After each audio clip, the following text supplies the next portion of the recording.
demokrasi bisa mundur lagi.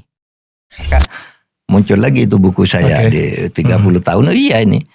Meskipun sekarang konsep demokrasi dan otoriter itu kan klasik. Ya.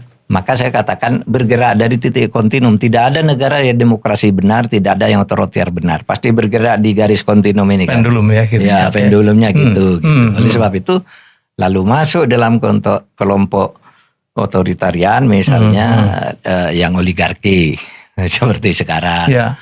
Ya kan, bisa aristokrasi juga, bisa macam-macam, bisa pemerintahan masyarakat sipil dan sebagainya.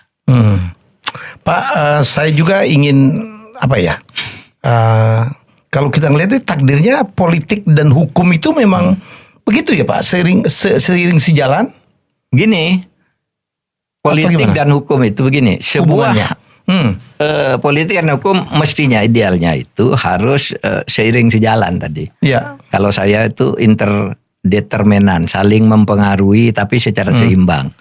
Tapi di dalam teorinya ada 3 sebenarnya. 1, politik itu pasti menentukan hukum karena kan semua aturan itu, hukum itu kan mesti dibuat oleh lembaga politik. Lembaga politik ya. Ya kan?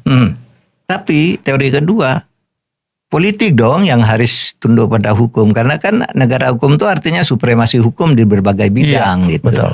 Maka teori ketiga termasuk bidang politik ya. Terus. Tetapi di Indonesia itu turun naiknya di politik dan hukum bukan interdependennya. Di saat tertentu politik dan hukum disejajar. Coba bayangkan Anda ketika sangat demokratis Bung Karno dulu kan. Bung Karno sebelum dekret presiden itu kan membiarkan menteri-menterinya ditangkap oleh Jaksa Agung.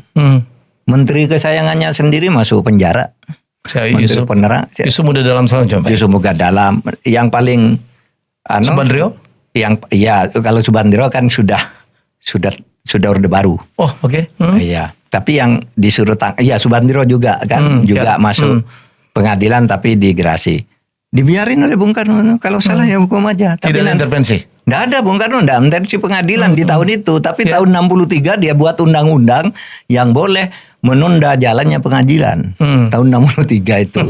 Iya, padahal ini boleh. Tapi di tahun demokrasi ketika berkembang bagus pada waktu itu di tahun 50-an.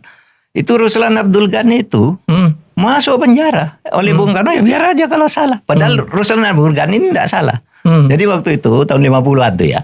Ruslan Abdul Ghani sebagai Menteri Luar Negeri pada waktu itu ke luar negeri. Ketemu temannya, dikirimi uang agar diserahkan ke saudaranya di Madiun. Saudara temannya yang di luar negeri ini. Titip. Waktu itu untuk menstabilkan ekonomi Indonesia ada undang-undang tentang stabilisasi ekonomi.